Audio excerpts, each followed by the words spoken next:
The wealth and political influence of the Kennedy family are legendary. 3 U.S. senators, 2 ambassadors, and of course, President John F. Kennedy. But where did they get their money from? Here's the truth behind how the Kennedys became so wealthy. The origins of their wealth can be traced back to one man, Joseph Kennedy Sr. Born in Boston in 1888, he endured discrimination because of his working-class upbringing and Irish Catholic identity. But he quickly made a reputation for himself. After graduating from Harvard in 1912, he went into banking and began donating to the Democratic Party, forging valuable political ties along the way. Joseph married Rose Fitzgerald in 1914, which was a savvy political decision given that her father, John Fitzgerald, was the mayor of Boston at the time. However, John wasn't too happy with the union, so he sent Rose away for a year to a European Catholic school, evidently hoping that distance would end the marriage. That didn't happen though. Their marriage sent Joseph on a lifetime of making key social contacts, while Rose was left to play the role of the obedient political wife, raising 9 children and turning a blind eye to her husband's affairs. By the 1920s,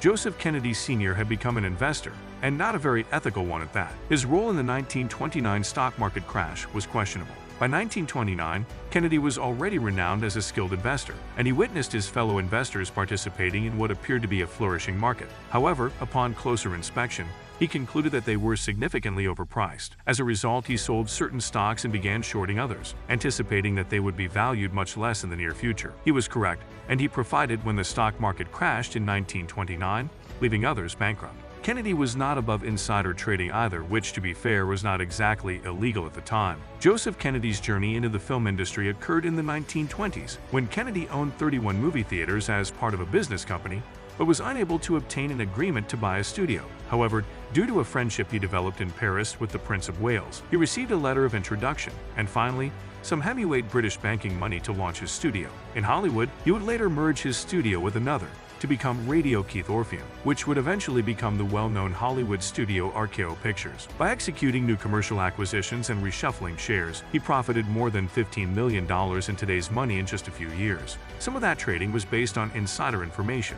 but it wasn't unlawful at the time, until the Securities and Exchange Commission, or SEC, ruled it was, with Joseph as its first chairman. Allegations that Joseph Kennedy was a bootlegger were apparently just rumors that arose in the aftermath of President John F. Kennedy's assassination. Some speculated that mobsters had been linked with the family since Prohibition. Though such charges are unlikely to be true, Joseph did enter into the alcohol business before Prohibition was repealed, establishing Somerset Importers. His main order of business was securing contracts on visits to Britain to import a variety of liquors to the United States. This was made feasible by his connections with Franklin Roosevelt and other significant political donations, and the company opened just months before Prohibition ended in 1933. On a historic journey to Britain in 1933 to win that business, future Prime Minister Winston Churchill met Joseph, and Joseph was named the first chairman of the SEC in 1934. Though some expected Joseph to act like a thief once President Franklin D. Roosevelt appointed him chairman of the SEC, he astonished them by staying on the straight and narrow, masterfully negotiating a tricky political terrain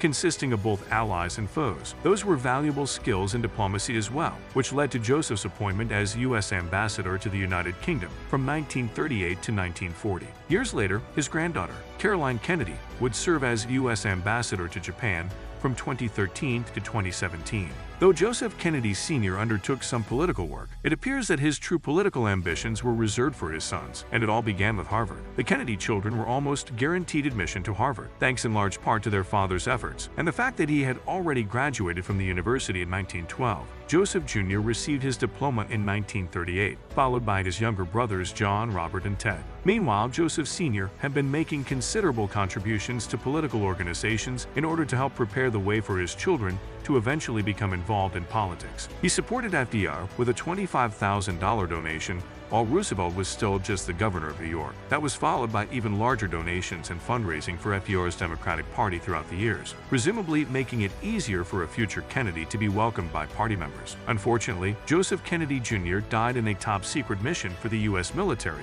in August 1944 when an explosive aboard his plane detonated suddenly, killing both him and his co-pilot. After Joseph Jr. died, Joseph Sr.'s political ambitions shifted to his next eldest son, John. It was a focus that helped a young John John F. Kennedy make new acquaintances. John's friends understood that, despite his wealth, he never carried cash. So anytime they got together, the friends would pay the bill and be swiftly refunded by Joseph Sr. With his financial backing, JFK capitalized on his father's political ties, entering national politics with his 1946 election to the House of Representatives. JFK married Jacqueline Bouvier from an old money family in 1953, and the match introduced the Kennedys to new circles of influence. By that time, the Kennedys' money and political connections had reinforced each other, probably assisting JFK in securing a senatorial seat, and in 1960 the presidency. This paved the path for further major political relationships, as well as some significant campaign contributions. Even JFK's best-selling books may have benefited from not only his family's name,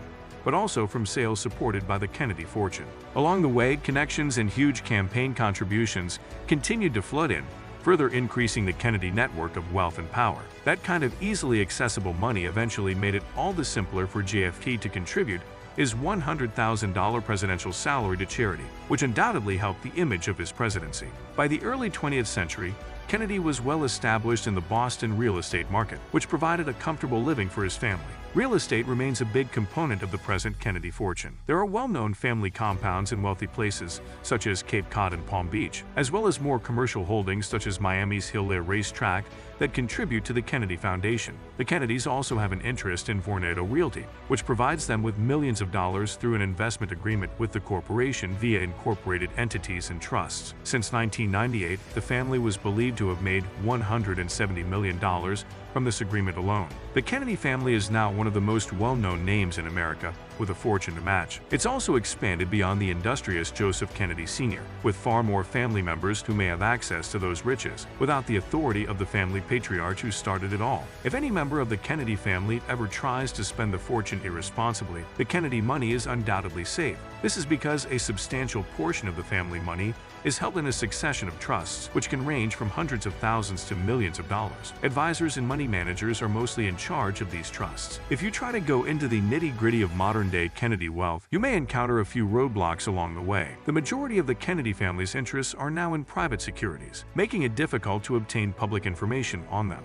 However, there are some hints as to the exact state of the fortune. Kennedys in Congress, like other senators and representatives, have been required to disclose their income. However, like their colleagues, they have been permitted to do so in very broad, difficult-to-trace brackets that allow them to conceal at least a portion of their total income. To summarize, how much money is there in the Kennedy family? At Joseph Kennedy's death in 1969, he left about $400 million, roughly $2.67 billion today, to his family, setting them up for a long while. Thanks for watching. Please consider subscribing to our channel if you haven't done so already. And if you enjoyed this video, be sure to give it a like. We've got more videos about your favorite political families coming soon.